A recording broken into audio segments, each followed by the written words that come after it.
yeah, hope everything's going well for you in Italy. Yeah, Dave and I played a 3-set where I beat him 2 times in a row as a Zerg, and then he finally beat me as Terran, and of course I haven't heard the end of his one time him beating me. So, anyways, no, he's getting better and stuff. So, anyways. Well, let's not forget he is also a very versatile player. He plays a ton of different games. He's very good at Guitar Hero, probably the best person I know at Guitar Hero, and plays a bunch of other stuff. Street Fighter. Some people like Street Fighter. Hey, man, all those games go into fast reflexes and fast fingers, and they could help out your StarCraft game in the long run, possibly. Well, you might not know that Street Fighter actually has a pretty big foreign scene too as well. Maybe not as big as StarCraft, but I think they played in Korea as well. It's another big game in Korea. In fact, if you guys look up Street Fighter, Pro Street Fighter on YouTube, you'll find some pretty dang impressive games. Just something fun to check out there. By the way, we are playing on Holy World, as always. Sorry for the mouse there. As always, the same 3 maps that we have grown to hate. And, yes. Well, this map, despite having the crazy command center in the middle where you can do those, infested Terrans and stuff like that, it's still been pretty balanced. It's been 4-4 Terran versus Zerg, so it's 50%. Dong. Yeah, look at that winged dong. Yeah. Dongs. By the way, I believe we're going to see a 12 pull from Kwanro.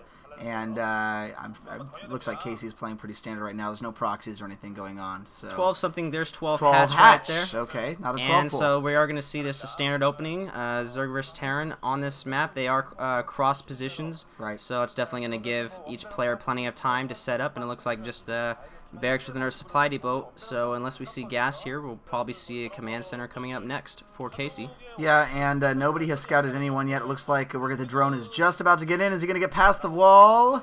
No, he is not. And Kwanro going to use the drone to try to harass a little bit there. I've actually seen on quite a few games where drones are able to pick off SCVs early on in the game, and that's actually a pretty huge. I mean, look at this. There's, 3 hits left, it looks like, on that SCV. And that can do quite a bit. Now, we are seeing a gas go up here. So we're not going to see as fast of an expansion as we normally would now. We could just see the kind of a temporary mining, which we'll see a lot of the times, just mining to 100. But we, of course, Zerg right now is playing really standard. Both players not doing anything too crazy at the moment. Yeah, you're right. We've definitely seen, especially in this OSL last couple of series, we've seen a lot of just quick vultures, and that's been kind of the standard, like you said, even if it's not followed up with a mech build entirely. Oh, is it going to get picked off? Oh, man, close. 5 HP on that SVV. Dude, look at that micro. And nice snipe, critical snipe there. I don't know if he saw the creep there. He's probably assuming a 12 hatch anyways, but that sucks. He's not going to see anything else in there. Yeah, of course, right about this time you would see Zerglings popping out and trying to do some harass at the front. And since Casey doesn't see that, I'm assuming he's going to be, understood of what's going on here. Because this map is so large and because of the cross positions, we're going to see probably some more economic games going on here.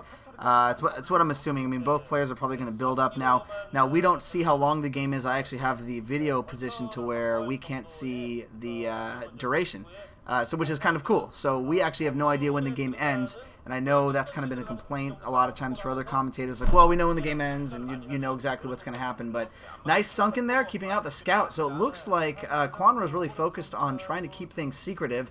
We still really don't know what his tech choice is yet. I have not seen if Allaire is going up. Well, Allaire was going Did it up. there? Okay, so he is going for a 2-hatch build and probably a quick build. So he got that sunken up a little quick. It looks like we're going to see 2-hatch mutas. And again, we've seen a lot of 2-hatch builds from Zerg lately. It seems to be the common tech choice to beat a mech build. Now, Casey's not necessarily going for mech build. He's going for star part right now. We see star part going up. We saw that Casey did pull his SCVs off gas, just like you had mentioned, so it looks like it was mainly to get that factory down. And he pulled it off gas, at least for a little bit, to get the expansion going, that second command center. And an Zergling squeezes by, and it's going to make it inside and see that starport, so that's really bad for Casey, unfortunately. But it looks like Casey's plan was just to do a little harassment with the little vultures. Maybe this could be... Oh! SCP goes down. It could be, yep, there's a Wraith coming out, so not going to see dropships, any type fantasy-like build, but just a Wraith to harass. Now, I don't think it's going to do that much, though, because it's been spotted. What do you think? I don't think so either. I mean, the engineering bay is going up, so obviously we'll see some turrets. I think the turrets may be a little bit late. Although, you know what, maybe not because it's cross-positioned, so it might take a while. We may see it try to trick the Vulture through the minerals here to try to sneak it into the back of Kwanro's base. And fail. No, fail. You know, I always wonder how much time I would like to see the players' screens when they're doing this. If they're really focused just on this one. Oh, here comes the drone. Attack. Drone's gonna, well, he's gonna get out of there. So the drone's not, well, obviously he saw everything with his overlord there. Mutalisk just about to pop out, and we do see the Wraith. Obviously there's not going to be cloaking on the Wraith. We didn't see any control tower. There go the Scourge to take out the Wraith. Wraiths, of course, being very delicate. Oh, we're going to see Valkyries, I think. We did see an armory going up and the control tower. So, and I know Marines building right now from that barracks, but here come the Mutalisks en route. 2-hatch Muta is going to be quick out there. I think it's 4 or 5 Mutas. One overload goes down to the Wraith, and this Wraith is going to have to run away or get Scourged. One Scourge lands. That Wraith is not going to be able to make it anywhere. No, there's no way. I don't think. No, there's no. I mean, all he has to do is split off one. Excuse me, split off one Mutalisk, and he can take it out in one shot. Turret's just going up right in the nick of time, and there's not enough Mutalisks to really do a full harass now. Hey, I guess Casey deciding to just get a good look at the Hydralisk Den, which at the moment isn't doing a whole lot. I mean, I'm assuming that Kwanro is leaving the Hydralisk in case he does decide to go with the tech switch, and say in case Casey does something kind of crazy here.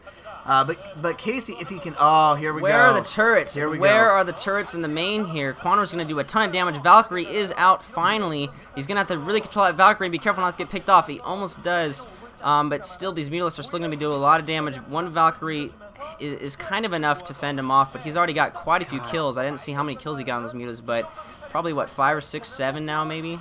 Right, I mean, other than battle cruisers, and even battle cruisers, and the Valkyrie's going to go down!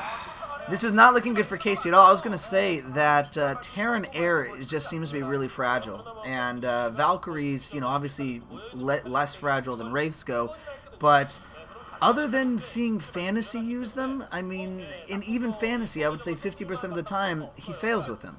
Like, he either does really well, and then he has